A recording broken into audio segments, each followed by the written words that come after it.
여러분 안녕하십니까? 5월 1일 목요일 KBS 아메리카 뉴스입니다. 오늘은 124주년 노동절 메이데이입니다. 노동절을 맞아 LA와 뉴욕에선 이민개혁안의 조속한 실시를 촉구하는 대규모 집회가 개최됐습니다. 한국에선 세월호 참사 관련으로 노동 현안 요구는 비교적 자제하는 분위기였습니다. LA 집회 현장 노승욱 기자가 취재했습니다.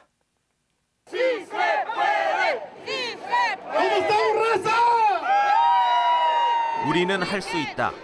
이민 노동자들의 권익 수호를 위한 구호가 울려 퍼집니다.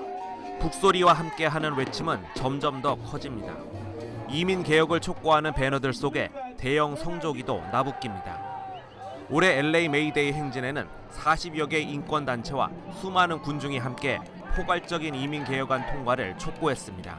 Nationally, we want to keep on fighting for comprehensive immigration reform. We also call upon the president. Again, we're not going to stop asking the president to give us relief.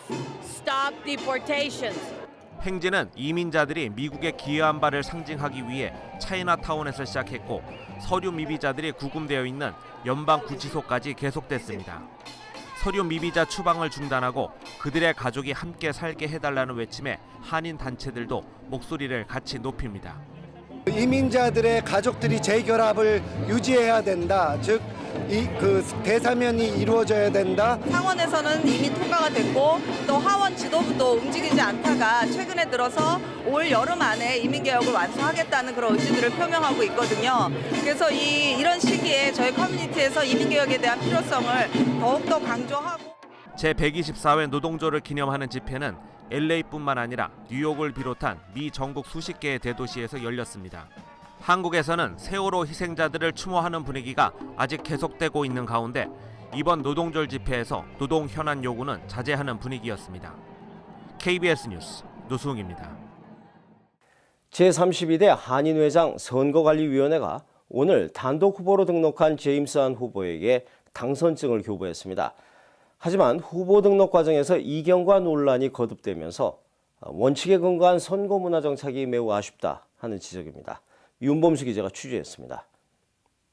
제임스 한 후보가 제32대 한인회장에 무투표 당선됐습니다. 선거관리위원회는 오늘 제임스 한 후보에게 당선증을 교부하면서 사실상의 당선 선언을 했습니다. 이로써 신임 한인회장 당선자는 나왔지만 그 과정에 따른 결과는 여전히 논란을 남기고 있습니다. 앞서 케니박 씨 측은 후보의 결격 사유가 아닌 후보 등록 신청서 수령인에 이름이 없다는 이유로 등록을 거부당했습니다. 신청서 수령인으로 후보 이름이 명기돼 있어야 한다는 선거세 측은 지난 21일 의결된 것으로 이때는 이미 사흘 전 일부 신청서가 배부된 이유였습니다. 따라서 선관위는 갑작스러운 세칙을 만들어 의도적으로 경선을 막았다는 의혹을 피할 수 없게 됐습니다. 몇몇 선거위원이 한인을 대표하는 듯 해서 회장들을 뽑아 나왔고 실제로 일부 선관위원들은 케니박 후보 등록 거부를 반대하는 등 이견을 보이기도 했으며 세칙 의결 과정 역시 매끄럽지 못했다는 점을 인정했습니다. 솔직히 책임의식을 느낍니다. 그런 말씀 다 들은 거 아니에요. 그런데 꼭 그 제 입에서 이거는 21일 날 그랬으니까 18일 거는 어떻게 생각하냐 꼭 제 입으로 답을 안 해도 아시잖아요. 솔직히 그게 미리 결정된 사항이었다면 이런 문제가 있을 수가 없죠. 그래도 오늘 회의가 끝나면은 서로 통보가 되면은 문제가 없겠구나 이런 생각들 다 했었어요. 후보들 역시 등록을 앞두고 한인사회 대표자 후보다운 모습을 전혀 보이지 않았습니다. 케니박 선거 캠프 측은 당초 스카서 씨가 후보로 나서려다 갑자기 케니박 씨로 후보를 바꿨습니다. 당연히 제대로 된 출마의 변도 없었고 이로 인해 출마의 진정성도 얻지 못했습니다. 이 과정에서 등록 신청서를 받아간 대리 수령인은 연락도 되지 않았고 결국 후보 등록 거부에 빌미를 제공한 모양새가 됐습니다. 이거를 꼭 어느 대리인이 가져가면 대리인 후보자 명시를 하고 가서 그 사람이 등록을 해야지. 이게 가서 막 여기저기 카피로 활용하고 남이 삼자가 활용하고 이러면 안 된다. 한인회장을 모름지기 하려고 하는 분들은 이 정도 준비 없이 이걸 해서는 안 된다. 그 밖에 후보군에 올랐던 여러 인사들이 경선보다는 무투표 당선을 노리고 타 후보 출마 여부를 저울질하느라 막판까지 초읽기, 눈치보기 등록이 이뤄졌습니다. 한인 회장 선거는 미국 내 한인들의 권익을 위해 봉사하겠다는 대표자를 뽑는 선거입니다. 동포사의 권익과는 아무런 관련이 없이 매번 반복되는 선거 분란은 한인회 자체의 필요성에 의문만을 던져주고 있다는 게 많은 한인들의 지적입니다. KBS 뉴스 윤범수입니다. 때이른 폭염과 최악의 가뭄을 겪고 있는 캘리포니아에 대형 산불이 발생해 이틀간 계속 확대되고 있습니다. 2천여 가구가 대피했고 학교 5개가 폐쇄됐습니다. 박용환 기자입니다. 도시를 삼켜버릴 듯한 거대한 불기둥은 이틀째 무서운 기세로 타오릅니다. 여의도 면적 3분의 1을 잿더미로 만들었습니다. 소방관들은 불똥이 주택에 옮겨 붙지 않도록 나무를 베어냈고 주민들도 담장에 물을 뿌렸습니다. 연기가 덮쳐오자 2천여 가구 주민들에게는 강제 대피령이 내려졌습니다. We just dealt with this just a few years ago with the Grand Prix fires, and now when you look up here and you look in this field with all that black smoke, you just think, why does this keep happening? 불이 난 곳은 LA 동쪽 난초 쿠카몽고로 한인들도 많이 사는 곳입니다. 신속한 대피로 소방관 2명이 부상한 것 외에 추가 피해는 없지만 오늘도 학교 5곳은 폐쇄됐습니다. 소방관 500명이 사투를 벌이고 있지만 시속 110km가 넘는 강풍 탓에 진화율은 10%에도 못 미칩니다. Hopefully, when morning comes and the winds kick up, the temperature rises, they will have made good work overnight, which will allow them to keep the fire in check. 100년 만에 최악의 가뭄을 겪어온 캘리포니아 지역 주민들은 예년보다 일찍 시작된 산불로 인해 걱정이 태산입니다. 로스앤젤레스에서 KBS 뉴스 박영환입니다. 플로리다주의 한 교도소에서 폭발이 일어나 수감자 등 100여 명이 숨지거나 다쳤습니다. 김성진 기자의 보도입니다. 미국 현지 시각 어젯밤 11시 플로리다주 북서부에 있는 펜사콜라 교도소에서 폭발 사고가 일어났습니다. 교도소 중앙통로 쪽에서 일어난 폭발로 건물 지붕과 담이 무너지면서 재소자 2명이 숨지고 교도관을 포함해 150여 명이 다쳤습니다. Right now we're trying to account for every prisoner. Again, they've been taken to area hospitals, they have been taken to other detention facilities. 사고 당시 교도소에는 600명의 재소자가 수감돼 있었는데 현재까지 탈옥수는 없는 것으로 알려졌습니다. Nobody can tell me anything about my son, and now you show up looking nice for the media. Their kids are not being accounted for, and I see more than 2 body bags come out of there. 아직까지 정확한 사고 원인이 밝혀지지 않은 가운데 가스 누출이 폭발 원인으로 추정되고 있습니다. 현재 언론들은 이번 폭발이 폭우와 관련이 있다고 보도하고 있습니다. 토네이도가 덮친 플로리다 북서부에는 이틀 전 하루 동안에만 500mm가 넘는 폭우가 내려 가옥 침수, 건물 붕괴, 정전 사고가 잇따랐습니다. 같은 날 400mm의 폭우가 쏟아진 펜사콜라 교도소도 심한 홍수 피해를 입었습니다. 워싱턴에서 KBS 뉴스 김성진입니다. 한 사형수의 사형집행 결과를 놓고 파문이 확산되고 있습니다. 사형제도 존폐 논란으로 번질 조짐입니다.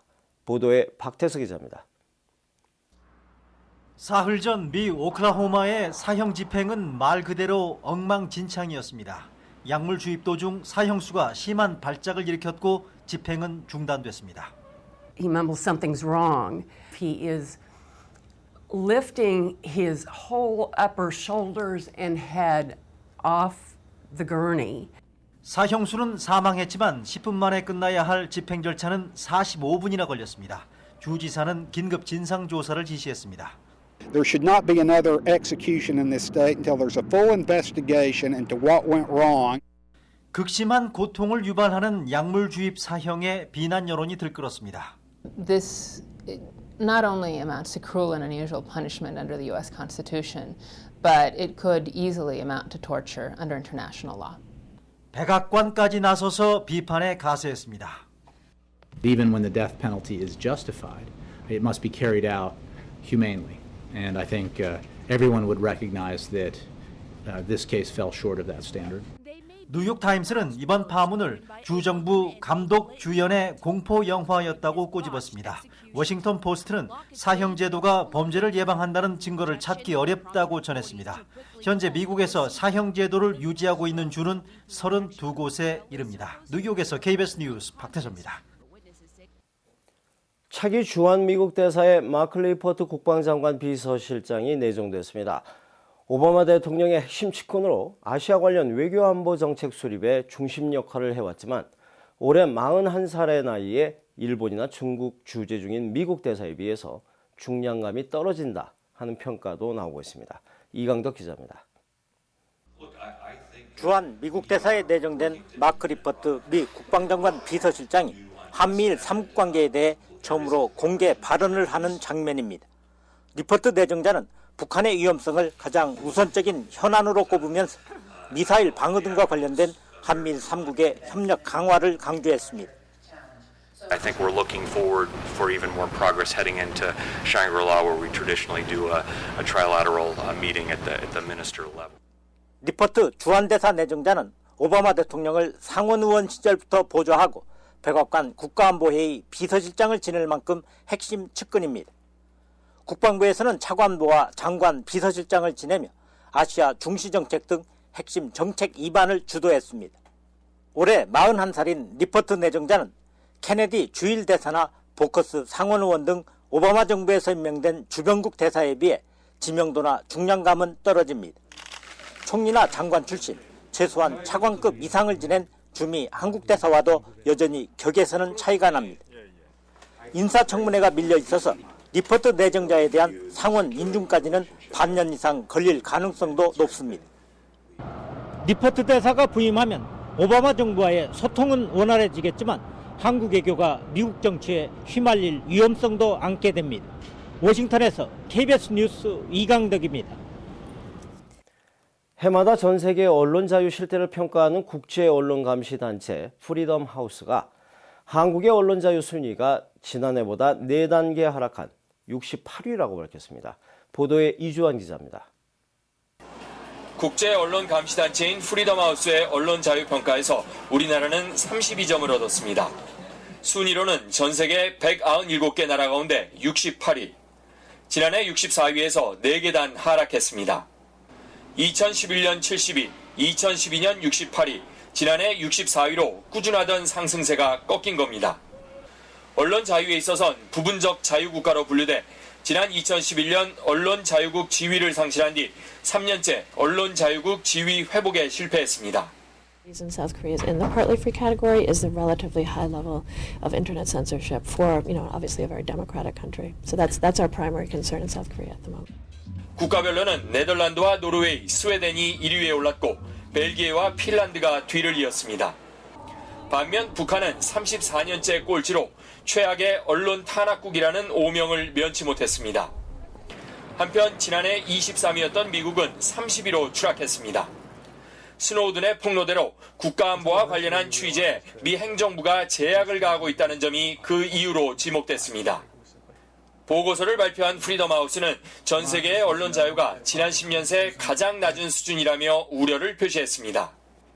특히 그 배경으로 중동과 우크라이나, 미국의 언론 자유 제한을 꼽아 눈길을 끌었습니다. 워싱턴에서 KBS 뉴스 이주환입니다.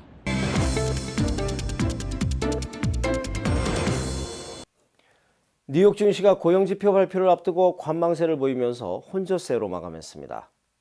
원달러 환율은 1,031원입니다.